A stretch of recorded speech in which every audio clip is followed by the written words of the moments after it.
do you mean by pulse? Is essentially a pressure wave.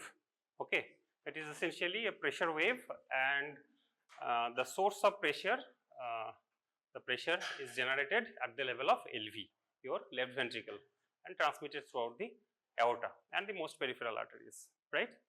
Okay, so pulse wave is basically a pressure wave which you feel, right, on the arterial wall. Okay. Now for pulse, we need to check many things on pulse, right? So as we are in cardiovascular system, we will be dealing with few parameters like pulse, blood pressure, right? Then your maybe JVP, jugular venous pulse, right? And changes in blood pressure and pulse during posture change, during exercise. So these are, examination of cardiovascular system. So these are all cardiology topic, okay, practical topic. So pulse is also essentially a practical topic, but there are a little bit, theoretical background that you need to know before directly going to examination of pulse. So what to examine under pulse? First, very essentially, all of you know that we need to record the pulse rate, right? Then we need to record the rhythm, okay, whether it is regular or irregular, right? If it is irregular, then whether it is irregularly irregular or regularly irregular, okay. So rate ho gaya, rhythm, then volume of the pulse, okay, we need to check the volume of the pulse, okay. So as you are palpating the pulse, okay, you are feeling the pulse, you are palpating the pulse, you need to check the force with which it is pushing a thrust on your fingers, right? So the volume of the pulse, okay, depending on the volume, it may be hyperkinetic pulse or it may be hypokinetic pulse, okay. Okay. Now, most importantly, what you need to check is the contour of the pulse, okay, or the shape of the pulse, contour of the pulse or the shape of the pulse, okay. And finally, radio-radial delay or radio-femoral delay you need to check, right? So these are all practical points, okay. So for pulse, what to check? First of all, rate, okay. Rate you need to check in the unit of per minute, okay, 60 per minute, 70 per minute, 100 per minute, whatever, okay. So rate, rhythm, volume, okay, rate, rhythm, volume, then contour of the pulse or the shape of the pulse, then delay, okay, radio-radial delay or radio-femoral delay. That means you will check both the radial pulse simultaneously. So you can check whether you are missing any pulse in any radial artery or not, right? Bilateral. And similarly, you can check radial and femoral artery simultaneously, so that you can get the radio-femoral delay. And finally, the condition of the arterial wall, okay. So normally the arterial wall you cannot palpate, okay, arterial wall you cannot palpate, you cannot feel. But when the arterial wall is sclerosed due to any disease process like atherosclerosis, long-standing hypertension, okay. So what happens? The arterial wall is stiffened and you can easily feel the radial artery. Normally, if you put a pulse in a healthy person, put your fingers on radial pulse on a healthy individual, you cannot feel the radial artery, right? But you can feel the pressure wave, okay, which is pushing your fingers back, right? Okay, but you cannot feel the arterial wall actually. But when it is a patient of essential hypertension for long time and also a patient of atherosclerosis, long-standing, dyslipidemia, atherosclerosis, all these things happens together. So arterial walls are stiffened, okay. There are different disease pathologies, okay, that you will study in pathology, what are the changes in the arterial wall, okay. So once the arterial wall is stiffened, you can feel the arterial wall just like a thread beneath your fingers, right? Okay. So regarding pulse, one thing you need to know that nowadays is the age of modern medicine and evidence-based medicine, right? So lots of investigations, lots of costly investigations and sophisticated investigations are there for your cardiological evaluation, like the ECG, echocardiography, right? Doppler. So everything right now in our fingertips, right? Angio, right? But you know, if you move back 20 years back or 25 years back, then we were left with only these basic things like clinical examination. You need to check the pulse, you need to check the blood pressure, you need to check all the cardiovascular system, thorough cardiovascular system examination, and you need to come to the diagnosis, right? Okay, the essence of clinical cardiology is that you know, once you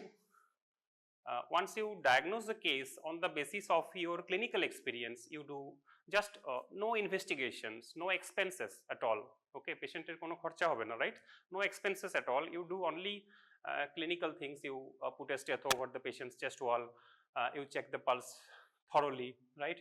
You examine the cardiovascular system, you do the general physical examination, everything you do all together, and you come to a diagnosis, right? Which is your provisional diagnosis, right? Which is your provisional diagnosis. Say for example, I'm giving you a simple example, right? You are examining a patient and you are checking the pulse and you put a stethoscope over the patient chest wall, right? You do all the cardiovascular system examination, inspection, palpation, percussion, auscultation, everything is done, and you have done all the general physical examinations as well. You have taken the history detail, right? And finally, you are suspecting the case is of aortic regurgitation. You know what is aortic regurgitation? It is the incompetency of the aortic valve, where blood backflows into the LV, right? During diastole. So it's called aortic regurgitation. Okay, through the aortic valve. During systole, blood is ejected through the aortic valve, right? Through aortic valve into your systemic circulation, and during diastole, blood regurgitates back, okay, flows back into the LV because the incompetency of the aortic valve. Okay, normally during diastole, the aortic valve is supposed to be closed, but it is not closed somehow due to some disease process, and the blood is flowing back. It is called aortic regurgitation. Suppose you are examining a patient detail and you are suspecting it is a case of aortic regurgitation, and finally you have advised the patient to do an echocardiography and Doppler, right? And the aortic regurgitation is confirmed. So this is your satisfaction because your provisional diagnosis was confirmed by the evidence-based medicine, right? So this is what the clinical diagnosis or the role of clinical examination lies, right? So you know, sophisticated you can do these things. The patient is coming to your clinic and you are directly advising some costly investigations and you are confirming aortic regurgitation. But is there any satisfaction? No, absolutely no. As a doctor, because any quack doctor can do that as well. Okay. Okay, I'm not a doctor, but one patient is coming to me and is complaining of some problem. I'm advising echocardiography and aortic regurgitation is confirmed. So what is my role? Nothing. Okay. So anyone can do that. But as a medical student, you should know the clinical examination. Okay, through the clinical examination, you will take the history of the patient. Patient को क्या-क्या symptoms है, right? कब से है, क्या-क्या symptoms है, right? क्या problem होता है patient को, right? You take detailed history. You do the general physical examination. You check for anemia, cyanosis, jaundice, clubbing, edema, neck vein, neck gland. All the points under general physical examination. You do cardiovascular system examination. You check the pulse, BP, everything. Right, cardiovascular system examination, and one diagnosis is coming to your mind, that is aortic regurgitation. It might be a case of aortic regurgitation, right? Now you are doing echocardiography and the aortic regurgitation is confirmed. This is your satisfaction, right? Getting my point? Okay. So now we will discuss pulse, right? And clinically for pulse examination, we check pulse under following headings, right? And the headings has already been discussed. First we check the rate, then rhythm, then the volume of the pulse, then the contour of the pulse, then delay, radio-radial delay or radio-femoral delay, and finally the condition of the arterial wall. Okay, these are the points under which you need to check the pulse, right? Okay, now some little bit of theoretical background. So this one is your left ventricle, right? This is your left ventricle and this is the aorta, and blood is being ejected out during systole, right? Okay. So what happens? Two things are happening simultaneously. Once your LV is contracting, right? So this is your LV. Your LV is contracting. What will happen first? You know Pascal's law. So initially a pressure wave. Okay. Initially a pressure wave. Okay, before that, what are the areas where we can check pulse? Okay. So to know that, so the generation, pressure generation, the point of generation of that pressure wave is your left ventricle, right? Because LV is contracting and pressure is being generated, right? And that pressure is being transmitted to aorta, from aorta to axillary artery, subclavian artery, right? Axillary artery, subclavian artery, brachial artery, peripheral artery, digital artery, right? From aorta, it's going to axillary artery, subclavian artery, brachial artery, right? Brachial artery, radial artery, ulnar artery, radial artery, right? Then digital artery at the fingertips. Okay. So you can check pulse here, carotid artery. You can check the axillary artery. You can check the brachial artery, radial artery, and finally the digits. So what is your preferred site for examination of pulse? Okay, not exactly. Okay. So we check many parameters like the rate rhythm. Okay. So once you are checking the rate, rhythm, condition of the arterial wall or any delay, then radial artery is your preferred site, right? Radial artery is your preferred site. But when you are checking the contour of the pulse or the shape of the pulse, okay, carotid artery is the best artery, right? Carotid artery first, then brachial artery as well. Okay. So once you are checking the contour of the pulse, do you understanding? Are you understanding what is contour of the pulse or the shape of the pulse? Okay. If you trace the pressure wave, okay, if you trace the pressure wave, you will get a curve like that. Okay. Any one of you have gone to ICU and seeing a 5-parameter monitor attached to the patient? Okay. You will see this graph is flowing. It is a flowing graph, right? In this way, it's happening. Okay. And there is a probe on the fingertip. Okay. There is a fingertip probe. It is attached and it is essentially it is checking the digital artery pulsation. Okay. Digital artery pulsation and pulse tracing is moving like this. Okay. This is the pressure wave. So my question is how it is being generated. Now let us explain. This is the contour of the pulse or the shape of the pulse. Okay. So you see what is the shape? It is a peak, but there are two different peaks we see in digital artery. Now let us analyze it. Let us analyze it. Right. Is being generated, the pressure point of generation is your left ventricle, right? Your left ventricle is contracting and the pressure is being generated, right? Okay, so first according to Pascal's law, the pressure wave travels at a speed of 4 to 5 meter per second.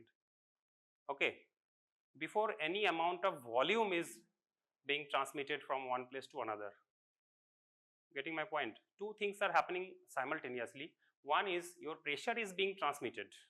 Okay, the pressure within the LV, it is being transmitted to aorta, to axillary artery, to subclavian artery, to brachial artery, to radial artery and to digital artery. It is a pressure wave, but no blood volume has been transferred yet, right?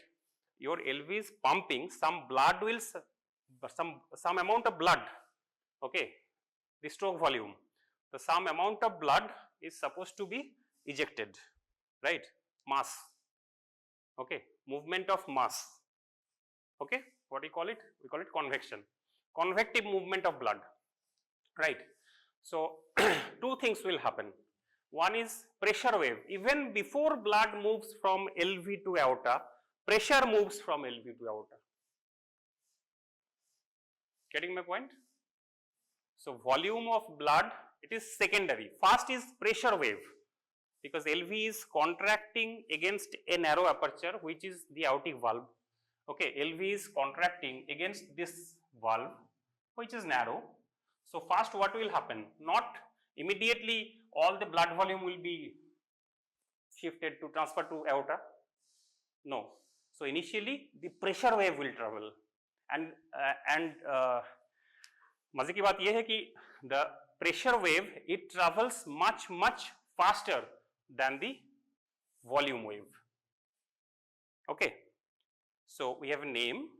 The pressure wave which is being transferred from LV to aorta to further peripheral arteries, okay, the pressure wave, we call it percussion wave, P wave or percussion wave, right? So, percussion wave, right? P. It travels at a speed of 4 to 5 meter per second, correct? And followed by iske piche what is moving? What? Blood volume. Iske piche some amount of blood is moving from LV to aorta to whatever further, radial artery, brachial artery, radial artery, right? Okay, blood move हो रहा है इसके पीछे पहले pressure जा रहा है, उसके पीछे वॉल्यूम जा रहा है, राइट? लेकिन प्रेशर का स्पीड बहुत ज्यादा है, 4 to 5 मीटर पर second, and the volume which is being traveled, we call it another name, we have another name called tidal wave. Okay, so pressure wave पहले जा रहा है, उसके पीछे tidal wave, much slower, 30 to 40 centimeter per second. Okay, now you can easily compare how fast your P wave is than T wave. Okay, percussion wave and tidal wave. Okay, now say for example a human being like myself, and you have put a cannula directly into my carotid artery and you are connecting it to a manometer which will record the pressure, right? Okay, so pressure wave is being transmitted, उसके लिए pressure change होगा definitely. Okay, उसके पीछे जो volume आ रहा है उसके लिए भी pressure change होगा, right? So I am connecting a manometer. So this is your radial artery. So we have connected a manometer over here. It will record the pressure change. Experimental situation, we do not do this, not this invasive procedure, right? Okay, so say for example, assume you have put a cannula over here into the aorta, early aorta, right, ascending aorta, and you have connected a manometer for a pressure measurement. So it will first detect which wave? Pressure wave, not pressure wave, you call it percussion wave. Okay, so you get a percussion wave.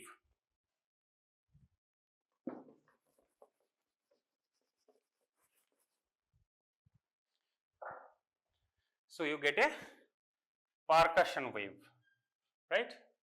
P wave, right? Now इसके पीछे volume, another wave, tidal wave. Getting my point? Another wave, tidal wave. So P wave is due to pressure wave and T wave is due to volume. ठीक है? So we are getting two peaks. Okay, we are getting two peaks, not in the radial artery, in carotid artery. Okay, in carotid artery, right? Okay, next what will happen?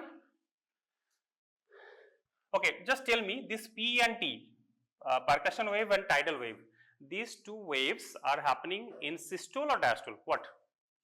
Systole. Okay, systole, ventricle is contracting, pressure wave, uske baad volume wave. Okay, in a quick succession, very quick. Okay, it is very difficult. If you put finger over here and check my carotid pulse and you will say I will identify this P or T separately, not possible. You are not that much experienced, and I guess it is very difficult for a renowned cardiologist also, right? So differentiating between P and T, because these two are happening in a quick succession. Okay, very quick, in a fraction of a second it is happening, P, T, right? Okay, so next is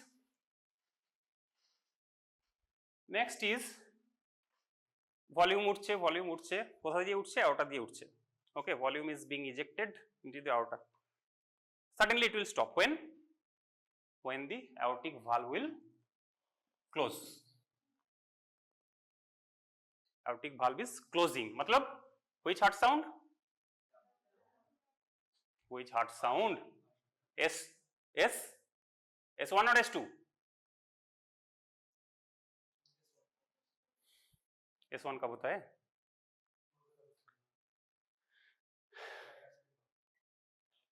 Closure of bicuspid and tricuspid valve is S1. Closure of aortic and pulmonary valve is S2. So this is what valve? S2, aortic valve. Okay. So now the valve will close and you get a sudden notch. Okay.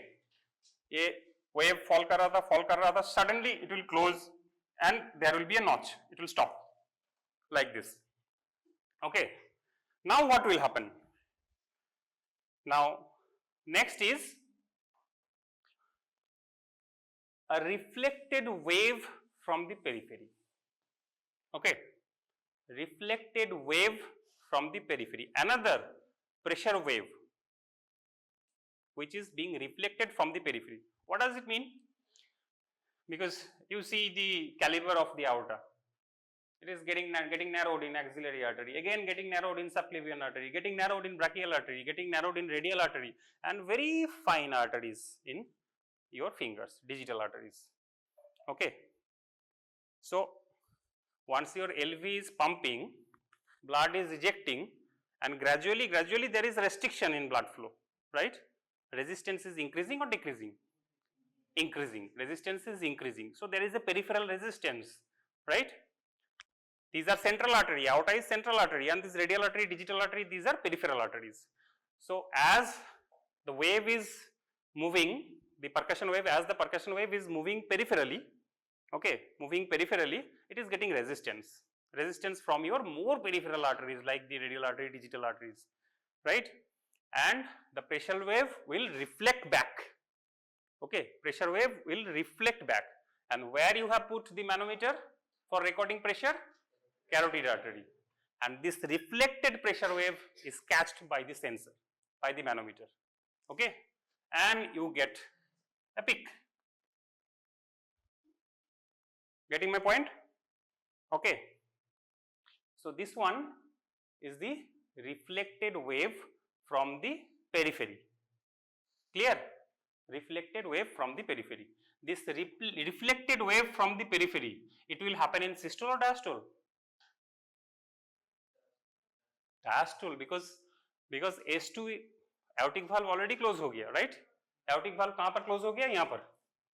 This is the point of S2, okay, and somewhere here will be S1, and between S1 and S2 is systole, okay, and इसके बाद this is diastole. Clear? फिर से यहाँ से S1 फिर से start हो जाएगा, right? Clear? Okay. Ideally diastole টা বড় হবে, ঠিক আছে, systole টা কম হয়, anyway. আচ্ছা. So in systole you are getting two peaks, one is P, another is T. P is due to percussion wave, T is due to tidal wave, and during diastole you are getting one peak. It is called D, dicrotic wave. Dicrotic wave. Okay. In between P and T, you get a notch called anacrotic notch.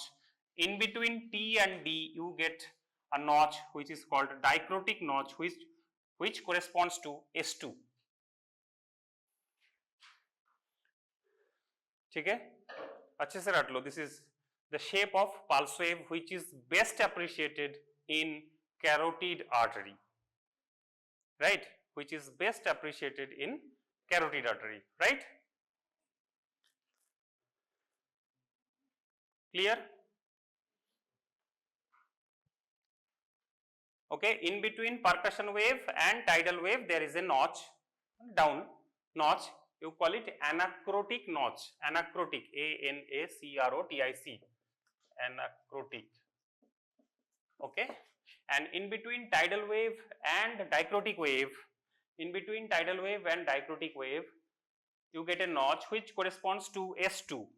S2 এর সঙ্গে সঙ্গে একটা notch পাচ্ছো, and that notch is called the dicrotic notch, D-I-C-R-O-T-I-C. Clear? Okay. So this is the shape of the pulse. Now, instead of putting the cannula on the carotid artery, if I put the cannula into the radial artery, what will happen? Yes, if I put the cannula into the radial artery, I cannot differentiate P and T separately, I get this. Clear? I cannot differentiate P and T separately, P and T are merged as a single wave, okay, as I am moving more peripherally. So, I get a pulse wave which has the combined PT and a D.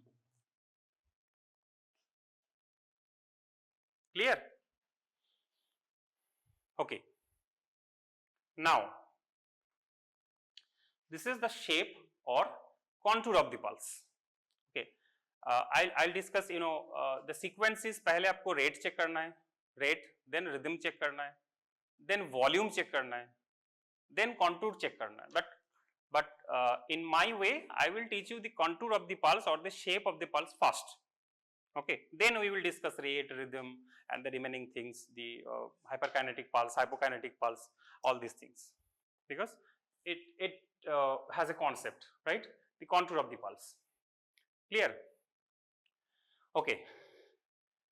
So now a few points like the dicrotic notch. It is due to the reflected wave from the periphery, and it is due to peripheral resistance. Now, what will happen if the peripheral resistance is more? Okay, say for example, in a patient of hypertension, atherosclerosis, as you know, the arterial wall is stiffened. So, peripheral resistance will increase or decrease? Increase. Peripheral resistance will increase. Correct? Peripheral resistance will increase. So, what will happen? Okay, पहले तो सबसे पहले ये structure clear कर लो. During systole you have two peaks P and T. During diastole you have one peak, that is D, dicrotic notch. Okay. Now the cause of P is pressure wave transmission. Cause of T is volume transmission. Cause of D is reflected pressure wave from the periphery, not reflected volume wave, reflected pressure wave from the periphery, right? Now, once the peripheral resistance is high, the patient is suffering from hypertension or some atherosclerotic process in the arteries, and the arteries are stiffened, so peripheral resistance will be more. Clear? Now, this D or the reflected wave from the periphery, it is supposed to happen during diastole, but once peripheral resistance is high, it comes back earlier during systole. Getting my point? And it stops on the T. Right? The reflected wave from the periphery, which is called the dicrotic wave, it is supposed to happen during diastole, but due to process of hypertension and atherosclerosis and the arterial walls are stiffened, peripheral resistance is increased. This D or the reflected wave from the periphery, instead of happening during diastole, it comes back earlier and it tops on T. Getting? It tops on T, and then finally the remaining during dicrotic notch, there is a small notch and this, right? So what is happening? Now you are getting two peaks in systole, but normally P is larger than T. Normally P is larger than T, but now T is taller than P in a patient of hypertension. Okay? So you get a pressure wave or the pulse wave in a carotid artery.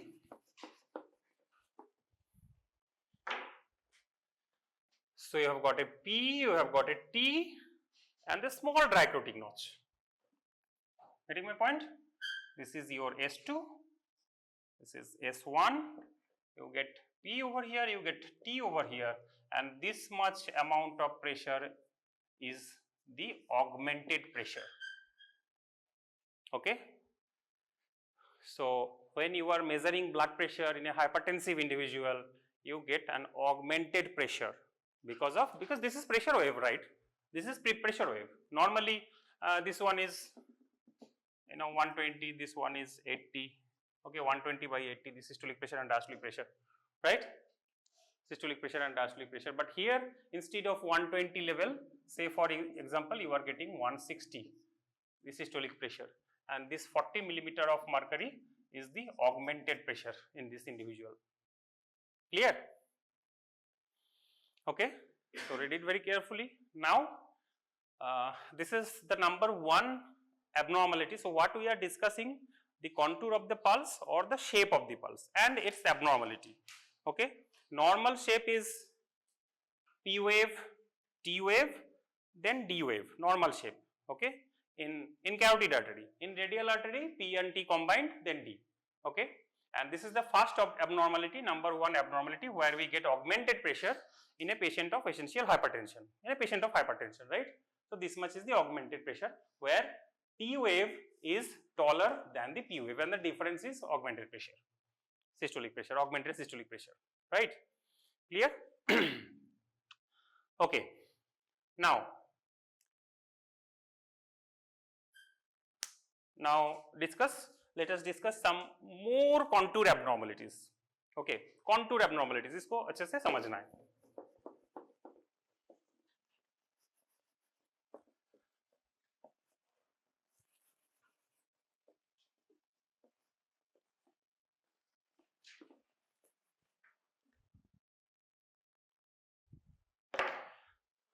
Okay, so okay, before that let us discuss the volume separately. Pulse volume. So, pulse volume, again it is best appreciated in carotid artery and brachial artery.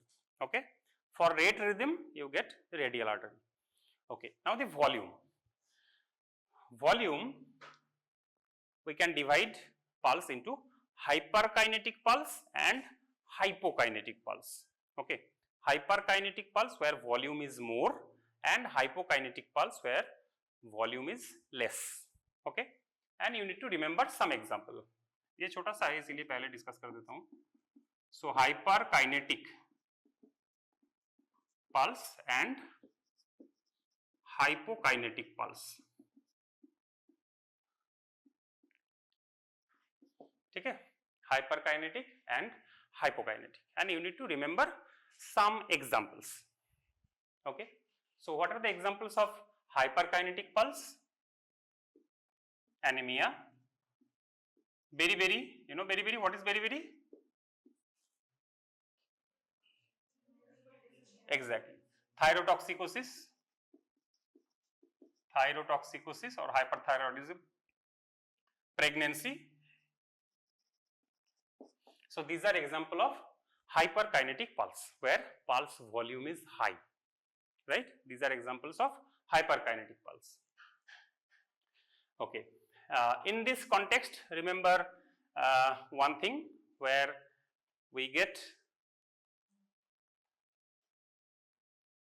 high pulse pressure, and the case is aortic regurgitation.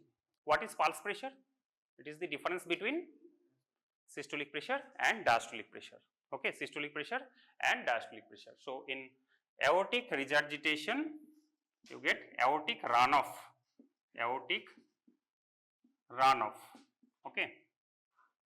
So, it is called dancing pulse, Corrigan's pulse, water hammer pulse. Okay, we will examine all these things during next class, during subsequent class, right. So, where we get increased pulse pressure. Okay, what is happening in aortic regurgitation, right? So, during systole blood is ejected out, and during diastole the aortic valve is supposed to close, but it is not closing properly, but it is not closing effectively, so that during diastole blood is coming back into the LV.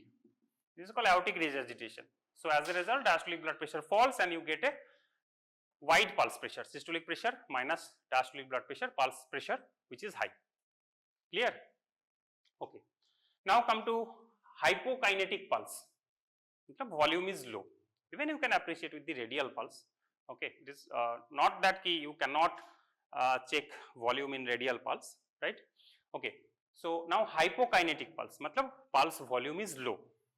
Okay, it is pushing less on your fingers, right? Okay, so hypokinetic pulse. What are the examples? Simply dehydration, cardiogenic shock, where your volume is low. Either your volume is low, fluid volume is low. Example is any kind of dehydration, diarrhea, vomiting, okay, blood loss, okay, any kind of dehydration, your pulse volume will be low. And secondly, your heart is not pumping effectively, so cardiogenic shock, okay, cardiogenic shock, systolic heart failure, okay. So examples of hypokinetic pulse, dehydration, and remember cardiogenic shock.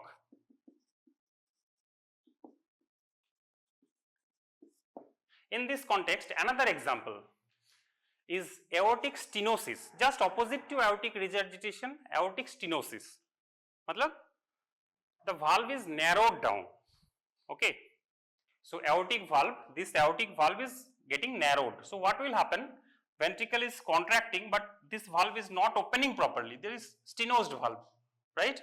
So less volume will be ejected out, right? Less volume will ejected out, and you will get low volume pulse or hypokinetic pulse, okay. So another example is, if you are able to remember, you can, okay, aortic stenosis, right? Hyperkinetic pulse example was aortic regurgitation, and hypokinetic pulse example is aortic stenosis, just the opposite. The valve is stenosed, less volume is being ejected out, and you are getting low volume pulse or hypokinetic pulse, clear? Aortic stenosis. And the pulse wave is very flat in aortic stenosis. You get a pulse wave like this, okay, एकदम flat. Instead of this, you get this, okay, a flat curve you get. It is called pulsus parvus et tardus. No need to remember, just for your information. Pulsus parvus et tardus, US. Okay. So for your practical, examiner will ask you what are the parameters which we check during pulse examination. Answer is rate, rhythm, volume, contour of the pulse, delay, and condition of the arterial wall. So 6 points, right? Okay. So we have discussed the volume of the pulse, right? Chota sa hai. And initially we were discussing the contour of the pulse or the shape of the pulse.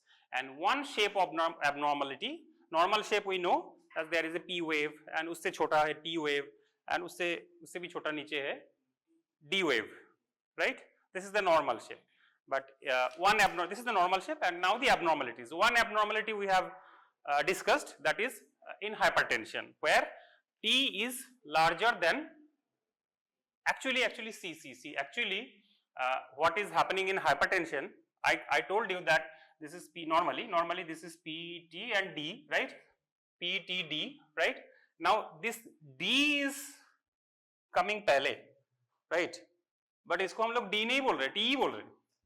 Getting? So here S1, here S2, this is D, this is P, and this one is T, right? Now D अगर पहले आता है and T के ऊपर top कर जाता है, right? T के ऊपर टॉप कर जाता है, तो we are not calling it D, we are calling it T, right? So conventionally, the wave which are happening in systole, we will call it P and T, okay, irrespective of the cause. Pehle, in a normal healthy individual, what was happening? P wave was due to percussion, due to pressure wave, and T wave was due to volume. But now, as D is on top of T, and the cause is not now volume, the cause is reflected wave from the periphery. But as its position is near T, we are calling it T. Okay, as its position is on T, we are calling it T, because it is happening in systole between S1 and S2. correct? Okay. So this is what it is happening in hypertensive individual. Okay. Now get some more contour abnormalities.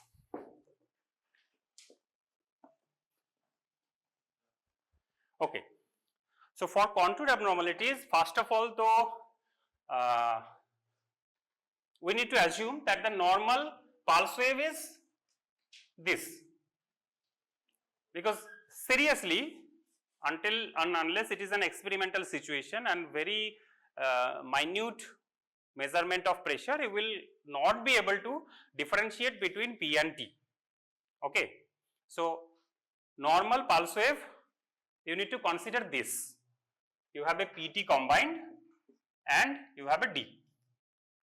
So this is normal pulse wave. You have to assume, you have to consider this, because P और T को differentiate करना possible नहीं है, because बहुत fast it is coming. Okay, P and T, because in the aorta, right? So this is the normal pulse wave. So you are getting S1, S2, then again S1. So you are getting one peak in systole and one peak in diastole.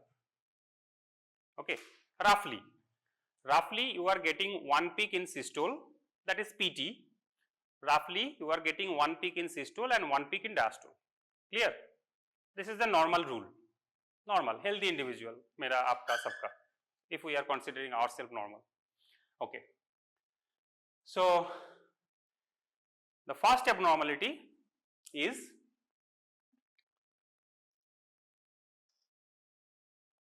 this.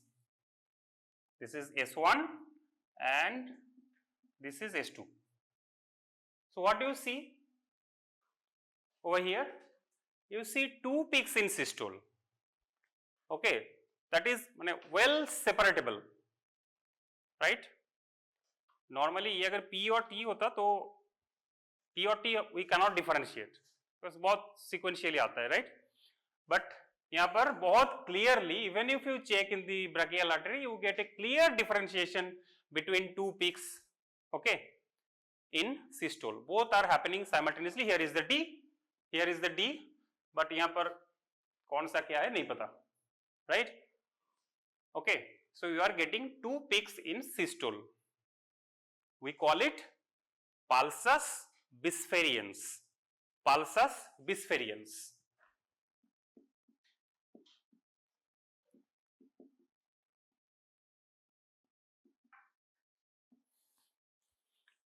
Okay, this is called Pulsus bisferiens. Okay, now थोड़ा सा tricky है to understand what is Pulsus bisferiens. So let us get an example.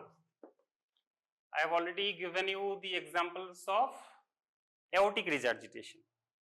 Okay, it is a valvular heart disease where aortic valve is not closing properly, and during diastole, during systole, blood is ejected through the aortic valve into the aorta, and during diastole, aortic valve is supposed to be closed, but it is not closing properly, so that some amount of blood is coming back into the ventricle, right? Coming back into the ventricle during diastole, and you are getting more blood in ventricle before the next systole. Okay? Before the next systole, you are getting more blood into the ventricle. This is aortic regurgitation, because your aortic valve is not competent, it is not closing properly. Okay? Diastole ke time, it is keeping open, right? Okay, now what is happening in this situation? Actually, Pulsus bisferiens happens in aortic regurgitation. So I am giving you an example so that you are able to understand, right? Now here you need to know one hemodynamic theory, okay, hemodynamic principle, that is called Bernoulli's principle. You know what is Bernoulli's principle from your physics knowledge? What is Bernoulli's principle? Anyone?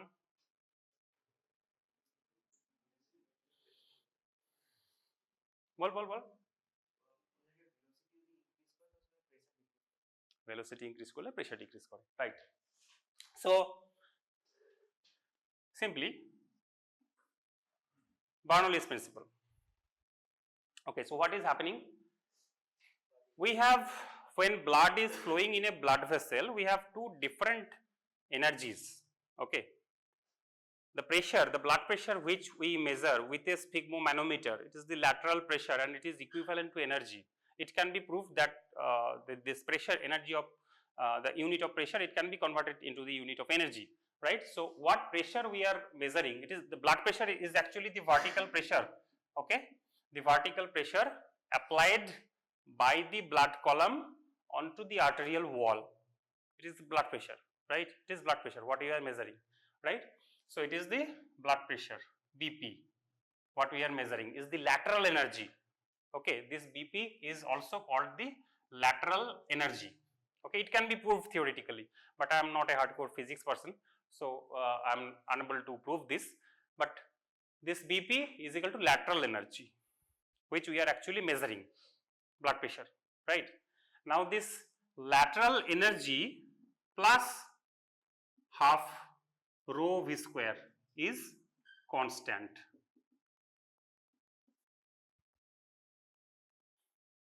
Correct.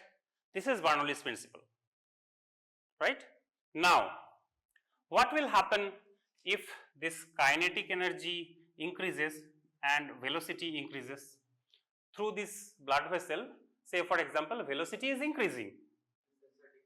So, if velocity is increasing, that means it will increase the Ke or kinetic energy, okay. So, if kinetic energy is increasing, Le must fall, right. If kinetic energy is increasing, Le must fall, clear, okay. So, this is Bernoulli's principle. Now, I will apply this Bernoulli's principle into the same aortic regurgitation, okay, that the hemodynamics happening in aortic regurgitation. What hemodynamics changes are happening in aortic regurgitation, let us see,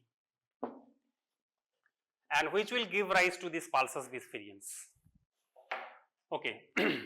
So, here there is application of another law, that is Starling's law, okay. This is your LV, okay. I am drawing separately the left ventricle, we are not concerned with the right ventricle right now. So, LV, it is connected with the aorta, right, okay, and this valve is not competent, this is not closing properly. During systole, this valve should open, and during diastole, this valve should close. This is the normal aortic valve. But what is happening in aortic regurgitation? During systole, it is opening up, but during diastole, it is not closing properly, so that some blood is coming in during diastole, right. This is happening in aortic regurgitation, and this extra blood, it is creating a preload in the next cycle, okay. এর পরের হার্টবিটটাতে যতটা blood eject হওয়ার কথা ছিল তার থেকে বেশি blood ভেতরে রয়েছে, ঠিক আছে। There is more blood within the left ventricle, and your left ventricle is behaving like what? Like a bladder, like a balloon, and it has got an elasticity, right. The more you stretch it, more forcefully it will contract. You take a rubber band, okay, one rubber band, okay, so he will pinch the rubber band, okay, another end I will draw and release, you will feel pain. Now I will draw more and release, he will feel more pain, right, okay. So the thing is, once blood is inside your left ventricle is distended, okay, and it recoils back, and ejection, systole, right. Now if you put more blood into the left ventricle, distension will be more and it will contract more forcefully, right. So what is happening in aortic regurgitation? Blood is being ejected during systole, but during diastole some blood is coming in, which is adding up for the next cycle. So more blood into the left ventricle stretching is more, okay, and it will contract more vigorously, okay. So in the next systole, it will contract vigorously, and the speed of blood which is getting ejected from the aorta will increase, right. The speed of blood which is being ejected through the aorta will increase and the Ke will increase, right? Ke will increase. Kinetic energy half rho v square, it will increase. So what will happen? This lateral energy will fall, right? Lateral energy will fall. And where you have kept the manometer for recording pressure? Here, right? And lateral energy is falling. So now check the Pulsus bisferiens. What is happening in Pulsus bisferiens? What is happening in Pulsus bisferiens? So first, ejection velocity is very high, right? Ejection velocity is very high, a sharp rise in the pressure, right? Sharp rise in the pressure. Next, due to pressure rise, lateral pressure will fall, okay? This lateral pressure will fall, so sudden fall, right? Again it is recovering and followed by the dicrotic notch. So this fall is due to Bernoulli's principle, right? This fall is due to Bernoulli's principle, correct? Your question, shape, name a shape abnormality or a contour abnormality of pulse. You may answer Pulsus bisferiens. Example, aortic regurgitation. Clear? Okay. Very difficult concept, but yes, you need to know because everything you need to know. In hemodynamics, you need to know Bernoulli's principle. Okay. Your examiner will ask you what is Bernoulli's principle and what is its application. Okay. There are different applications in Bernoulli's principle, but this is also another. In atherosclerosis also there is application of Bernoulli's principle. Okay. In atherosclerosis also there is a big application of Bernoulli's principle. You tell me how Bernoulli's principle acts in a case of atherosclerosis. Yes, lumen once get narrowed down, the tendency of the lumen is to get narrowed down more and more. Okay, एक बार जो narrow हो गया वो और narrow हो जाएगा. कैसे काम करेगा ये? So again, this is a blood vessel. Okay, so due to long-standing hypertension and atherosclerotic process, the blood vessel is getting narrowed, right? So here are atherosclerotic plaques. Okay, atherosclerotic plaques deposition हो गया यहाँ पर. Okay, cholesterol, foam cells, and all those things, right? Cholesterol, foam cells, all these are getting deposited over here, and the lumen is getting narrowed. Okay, so lumen अगर narrow हो गया तो क्या होगा? Velocity will increase. Okay, so velocity will increase. So kinetic energy will increase, right? And lateral energy or the pressure which we measure will fall in this segment. Okay, not everywhere. This lateral energy or pressure will fall. As a result, due to fall in this lateral pressure or lateral energy, fall in this lateral pressure, there will be more and more deposition of atherosclerotic plaques. So it continues in a vicious cycle. Plaques एक बार deposit हो गया तो ये बार-बार deposit होते जाएगा until the lumen is completely blocked down, right? Clear? So here is another example of Bernoulli's principle, right? Another application of Bernoulli's principle, hemodynamic Bernoulli's principle here in the process of atherosclerosis. But today what we are talking about is the application of Bernoulli's principle in Pulsus bisferiens. Okay, Pulsus bisferiens in aortic regurgitation. In aortic regurgitation, as the ventricular preload is more and the ventricle is contracting vigorously, due to this increased preload, the velocity of ejecting blood is increased, lateral pressure will fall. As a result, there will be a dip in the systolic wave. There is a dip in the systolic wave, and it creates Pulsus bisferiens. And the remaining part is same, the dicrotic wave and dicrotic notch and all that, right? So this is called Pulsus bisferiens. You remember one example, aortic regurgitation, but there is another difficult example as well, which is called HOCM, hypertrophic obstructive cardiomyopathy. No need to remember right now. Just remember one example, aortic regurgitation, that's enough for you. HOCM is a disease called hypertrophic obstructive cardiomyopathy. Okay, hypertrophic obstructive cardiomyopathy, where there is ventricular hypertrophy. Okay, and there is a separate process that works. It is called systolic anterior motion. No need to remember right now. Okay, anyway, you just remember one example, that is aortic regurgitation, where we get pulsus bisferiens. Okay, HOCM is another example where we also get pulsus bisferiens. Okay. Okay. Now I will discuss another shape abnormality, that is dicrotic pulse. Okay. Another shape abnormality or contour abnormality is the dicrotic pulse. Okay, what is dicrotic pulse? Dicrotic pulse is nothing but a very simple thing. This. Okay. So what is happening over here? Again, systole, this duration is systole, and this is dicrotic notch, and this is dicrotic wave. And what do you see over here? Dicrotic wave is larger. Okay, dicrotic wave is larger.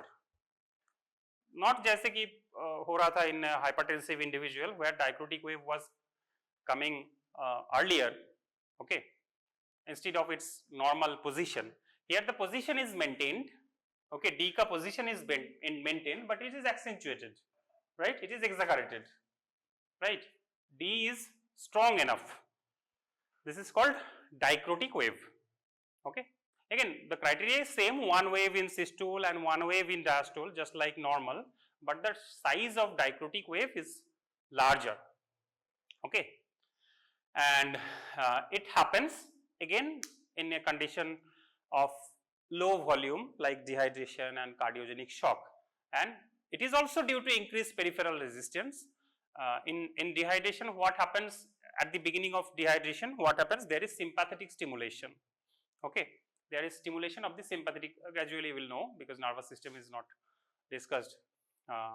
In further course of time, we will know that when there is dehydration, when the patient is losing volume, either due to vomiting or diarrhea or any kind of blood loss, so there is a response from the sympathetic system activation. And this sympathetic system, what is the role of this sympathetic system? To maintain the mean arterial pressure. Okay, to maintain the mean arterial, again you don't know what is mean arterial pressure. Do you know what is mean arterial pressure?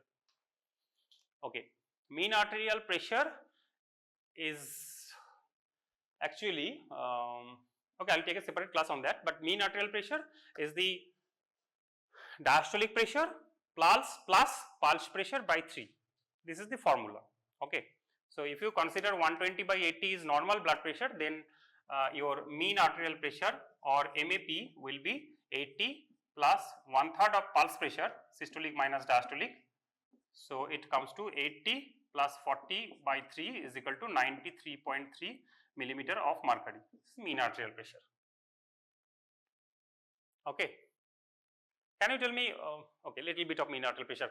Can you tell me why it is not perfectly systolic pressure plus diastolic blood pressure by 2? Just the simple average of systolic pressure and diastolic pressure. 120 plus 80 by 2, that is 200 by 2 is equal to 100. Why not? Yes, yes, very nice, very good.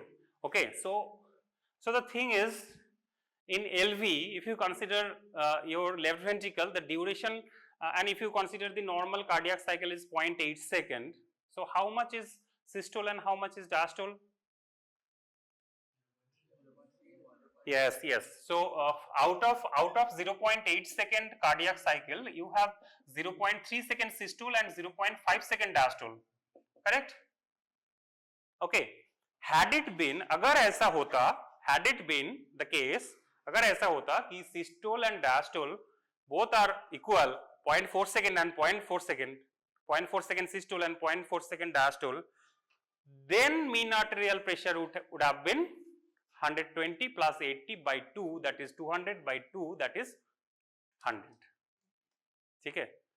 As because the role of diastole is more on the mean arterial pressure, diastole का duration ज़्यादा है, right? So actually truly अगर आपको very accurate mean arterial blood pressure अगर calculate करना है, तो आपको throughout the duration आपको integrate करना है, ठीक है? So mean arterial blood pressure will be, मुझे पता नहीं है integration, so 0 to 0.03 d PDP plus again integration 0.3 to 0.3 to 0.8 PDP, ऐसे करके इंटीग्रेट करना पड़ेगा, ठीक है. But the simple rule is mean arterial blood pressure is equal to 1/3 of systolic blood pressure plus 2/3 of diastolic blood pressure, ठीक है. माने systolic blood pressure का इन्फ्लुएंस कम है, डायस्टोलिक ब्लड प्रेशर का इन्फ्लुएंस ज्यादा है. If you calculate it, it will come like this DBP plus 1/3 of pulse pressure, ठीक है.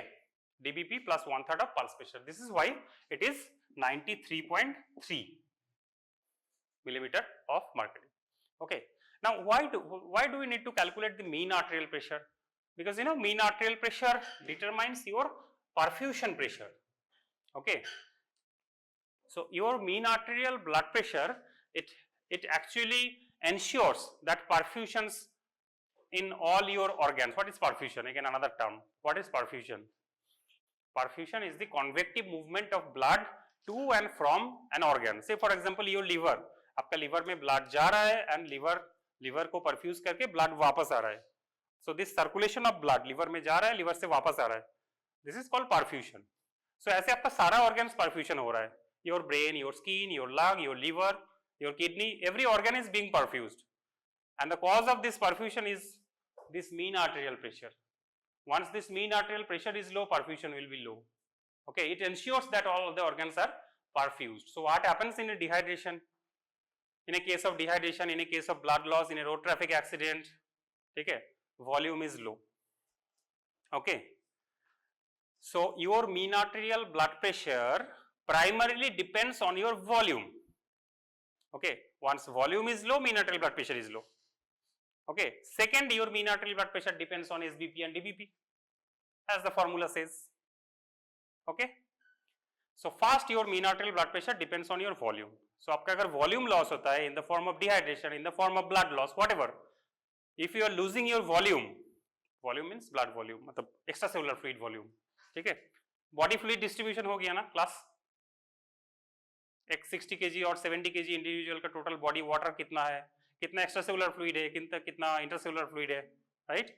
सो what matters most to us is the extracellular fluid volume, ठीक है. Extracellular fluid volume in a 70, say for example my weight is 70 kg. Okay, my weight is 70 kg. Okay, so how much water I am having? 60%. Calculate कत KG?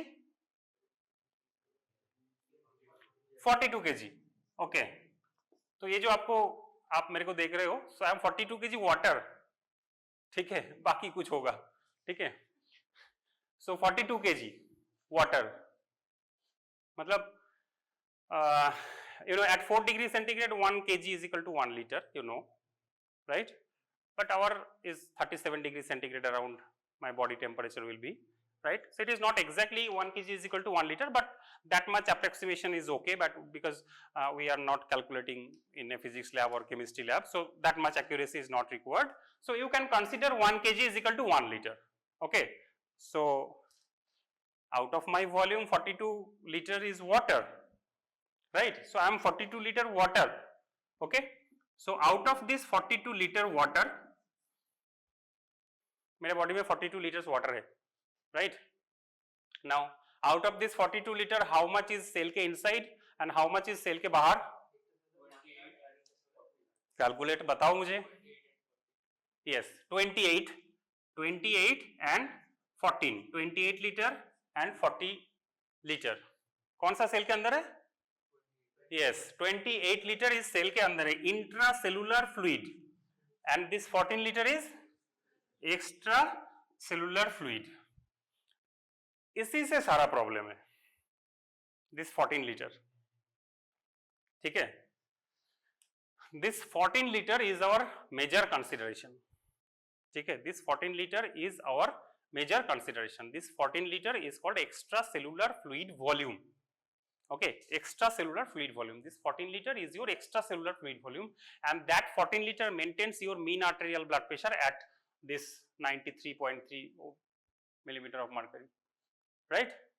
This extracellular fluid volume is essential. When you are dehydrating, you have vomiting, you have diarrhea, or say for example there is, no, not yours, okay, for God's sake, nothing happens. So say for example someone is having dehydration, someone is having vomiting, and someone is met an accident or road traffic accident, and there is a blood loss, right?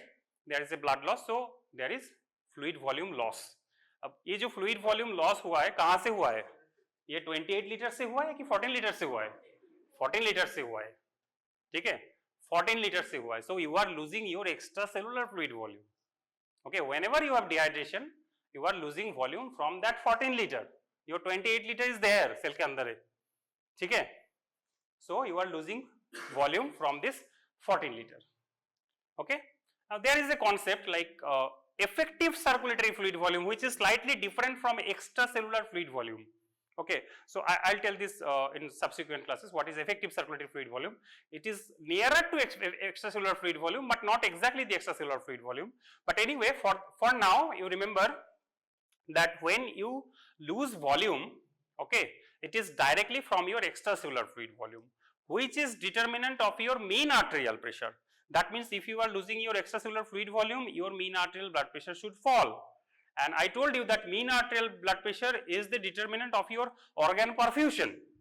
So once your mean arterial blood pressure falls, your organ perfusion is supposed to fall, right? Organ perfusion is supposed to fall. Okay, मतलब सारे organs में आपका blood supply compromised होगा, ठीक है? Okay. So once it happens, your body tries to do some compensation. Okay, your body tries to do some compensation so that mean arterial blood pressure is maintained. Okay, say for example my mean arterial blood pressure was 93. Okay, now after having some severe dehydration, my mean arterial blood pressure is right now at 65 millimeter of mercury. So my organ perfusion is affected, right? Affected. Now my body will try to restore mean arterial blood pressure. What is this response called? কি বলে এটাকে? Homeostasis. Yes, homeostasis. So कुछ medication नहीं देना पड़ेगा. Your body is automatically trying to restoring something. Okay, restoring the normal situation. Your body tries to restore the normal situation, right? It is called homeostasis. Definition of homeostasis is restoration of normal environment when it is subjected to change. ঠিক আছে, যখনই normal environment নষ্ট হয়ে যাবে body সেটাকে ঠিক করার চেষ্টা করবে, ঠিক আছে, অটোমেটিক ঠিক করার চেষ্টা করবে। তো কিভাবে চেষ্টা করবে? সিম্প্যাথেটিক স্টিমুলেশন, যেটা বলছিলাম, ঠিক আছে, sympathetic stimulation. So when there is dehydration or volume loss, there is sympathetic stimulation, and this sympathetic stimulation will do vasoconstriction. आपका blood vessel का constriction होगा, ठीक है, and it will increase pressure, ठीक है, vasoconstriction होगा, vasoconstriction होने से blood pressure बढ़ेगा, mean arterial blood pressure को raise करेगा, right? Okay, it will try to restore the mean arterial blood pressure. Okay, and now this vasoconstriction will also increase peripheral resistance, right? Blood vessel अगर constrict हो जाएगा तो peripheral resistance will increase. Okay, and once peripheral resistance is increased, the reflected wave is more. Getting the dicrotic wave, it is actually the reflected wave from the periphery. Okay, and once there is peripheral resistance is increased at a certain point, up to a certain point, okay, not utna vigorous ki it is coming back here, ठीक है, just peripheral resistance is increasing. Okay, so dicrotic wave will be stronger. Okay, and it is called dicrotic wave. Okay, again you get this in a case of dehydration and cardiogenic shock, just like hypokinetic pulse. Okay, चलो हम लोग अभी lab में जाएंगे और देखेंगे कि normal pulse wave का जो ट्रेस है वो हम लोग थोड़ा सा देख लेते हैं। फिंगर मूवमेंट হচ্ছে তো হবে। এই প্রথমটা দেখ, ঠিক আছে, প্রথম ওয়েভটা দেখ, ঠিক আছে, একদম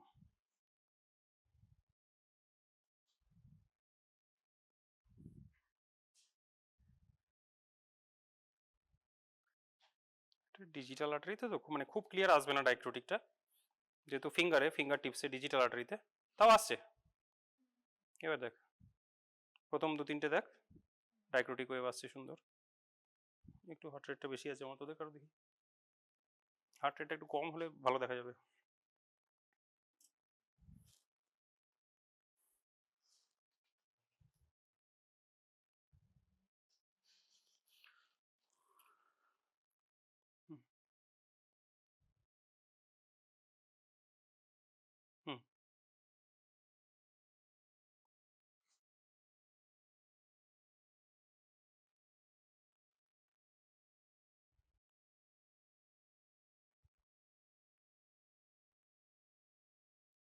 হুম এটা পরিষ্কার।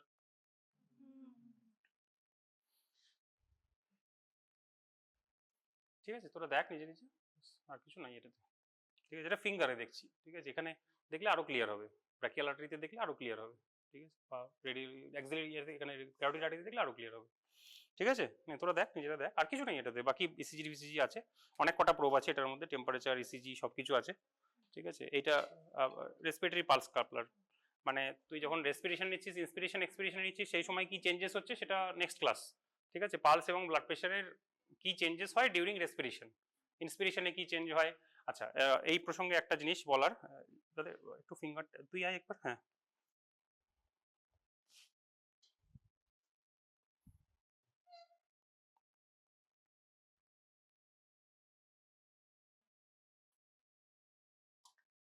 দেখ দেখ দেখ দেখ ঠিকঠাক আছে, একটু বেস লাইনটা নেমে যাচ্ছে, নড়াচড়া হচ্ছে, যাই হোক ঠিক আছে।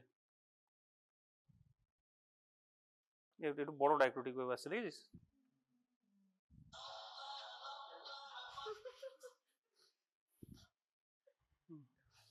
হ্যাঁ ওটা দেখ না, ঠিক আছে দেখ, ঠিক আছে, ভালো ডাইক্রোটিক ওয়েভ আসছে। এই তো সুন্দর আসছে, মাঝে মাঝে বাড়ছে হাইট কতটা কয়েকটা। হ্যাঁ, আচ্ছা এবার রেসপিরেশনের সময় কি হয়, রেসপিরেশনের সময় ডিউরিং ইন্সপিরেশন, এটা হচ্ছে পালসাস প্যারাডক্সাস। তোদের এখন কি কি পড়লাম, কন্ট্যুর অ্যাবনর্মালিটি পড়লাম, তাই তো, কন্ট্যুর অ্যাবনর্মালিটি। ঠিক আছে, তো কন্ট্যুর অ্যাবনর্মালিটিতে কি বললাম, প্রথমে অনেক কটা অ্যাবনর্মালিটি বলেছি। কন্ট্যুর অ্যাবনর্মালিটি নাম্বার 1 বলেছি যে হাই ব্লাড প্রেশারে কি হচ্ছে, যেখানে পারকাশন ওয়েভের থেকে টাইডাল ওয়েভটা বেড়ে যাচ্ছে, because dicrotic wave which was suppose to happen during diastole, it is falling on the top of T, and now T is greater than P. Okay, and this increased augmentation is the increased blood pressure, which is easily reflected by the, which is easily picked up by the sphygmomanometer, right? Okay, so সেটা একটা abnormality. Second abnormality বলেছি pulsus bisferiens pulse, pulsus bisferiens. Okay, so normally আমরা P and T combined pi during systole and diastolic এর সময় dichrotic pulse, dichrotic wave. PT combined during systole and D during diastole.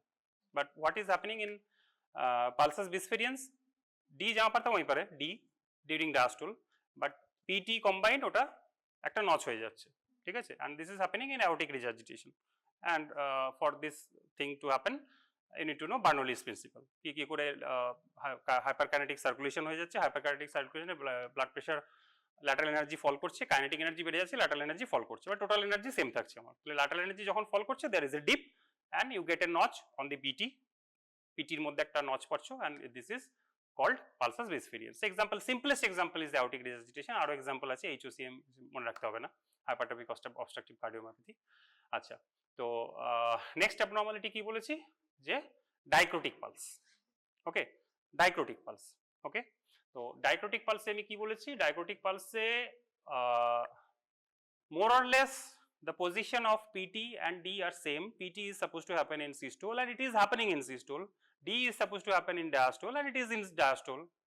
But the height of D is more, right? Height of D is more because the reflected wave from the periphery is more, stronger, right? D is due to reflected wave from the periphery. Now, once there is dehydration, you have sympathetic stimulation, right? You have sympathetic stimulation, vasoconstriction, and due to vasoconstriction, peripheral resistance will be more, and due to increased peripheral resistance, your reflected wave from the periphery will be stronger, and D will be more. So you get a dichrotic pulse. Again, examples are cardiogenic shock, dehydration, any kind of dehydration, diarrhea, vomiting, blood loss, right? Okay. Now, this is not contour abnormality. This is not contour abnormality. This is The term is Pulsus paradoxus. Okay, actually it is a misnomer. There is nothing paradoxical over here. During your inspiration, তো এই pulsus প্যারাডক্সাসটা বোঝা যাবে এখানে ভালো, যদি pressure test করা যায়। আচ্ছা, তো এখানে কি হবে না, during inspiration, so your intrathoracic volume is more. Okay, so blood is getting distributed in your pulmonary circulation and LV volume is less. Left ventricular venous return will be less, right? Okay, left ventricular volume is less, and during inspiration it is a rule that your systolic blood pressure will fall by 10 millimeter of mercury. Your systolic blood pressure will fall 10 millimeter of mercury during systole. It is normal rule. ঠিক আছে? It is normal rule. During inspiration, your systolic blood pressure will fall by 10 millimeter of mercury. It will happen to everyone. But once this fall is exaggerated, say for example, during inspiration, your systolic blood pressure is falling more than 10 millimeter of mercury. Okay, say for example 20 millimeter of mercury, your systolic blood pressure was 120. Now during inspiration, your systolic blood pressure is 100. Okay, during inspiration, your systolic blood pressure is falling more than 10, by more than 10 millimeter of mercury, right? So it is called Pulsus paradoxus. Okay, there is nothing paradoxical, ulta kuch nahi ho raha hai, but the normal thing is exaggerated. Okay, normal thing is exaggerated. So it is called Pulsus paradoxus. And example, Pulsus paradoxus kaha par hota hai, cardiac tamponade. Anyway, cardiac tamponade ki jinish ekhono toদের জানা নেই। Cardiac tamponade is actually myocardial rupture, जहाँ पर blood deposition होता है. There is preferential filling during diastole. There is preferential filling of the right ventricle. ठीक है, right ventricle preferential filling হয়. Left during diastole, left ventricle blood অতটা আসে না, পুরো ব্লাডটাই রাইট ভেন্ট্রিকলের দিকে চ্যানেলাইজড হয়ে যায়, রাইট? সো সেই জন্য স্ট্রোক ভলিউম আরো কমে যায়, and fall, systolic blood pressure fall during systole is more. Okay, Pulsus paradoxus. তাহলে Pulsus paradoxus কখন হয়? Cardiac tamponade. ডিজিজ প্যাথোলজিটা একটু জেনে রাখা দরকার, ঠিক আছে? তো কার্ডিয়াক ট্যাম্পোনেডে কি হয়? Preferential filling of right ventricle. During diastole তো দুটোতেই ব্লাড ঢোকে, রাইট ভেন্ট্রিকলেও ব্লাড ঢোকে, তারপরে লেফট ভেন্ট্রিকলেও ব্লাড ঢোকে ডিউরিং ডায়াস্টল। বাট এখানে কি হচ্ছে, বেশিরভাগ ব্লাডটা রাইট ভেন্ট্রিকলে ঢুকে যাচ্ছে, বিকজ লেফট ভেন্ট্রিকলে জায়গা নেই, কার্ডিয়াক ট্যাম্পোনেড হয়ে গেছে, ঠিক আছে? লেফট ভেন্ট্রিকলে জায়গা নেই, তাহলে বেশি ব্লাডটা এখানে ঢুকে যাচ্ছে। এবার লেফট ভেন্ট্রিকলে ব্লাড ঢুকেছেই কম, তাহলে ব্লাড পাম্প করবেও কম, তাহলে আমার সিস্টোলিক প্রেসার ফল করবে, right? So this is Pulsus paradoxus. Okay, cardiac ট্যাম্পোনেডে হয়, আরেকটা কনস্ট্রিকটিভ পেরিকার্ডাইটিসও হয়, বাট সব কেসে হয় না। কার্ডিয়াক ট্যাম্পোনেডে definitely there will be Pulsus paradoxus, ঠিক আছে? ওকে।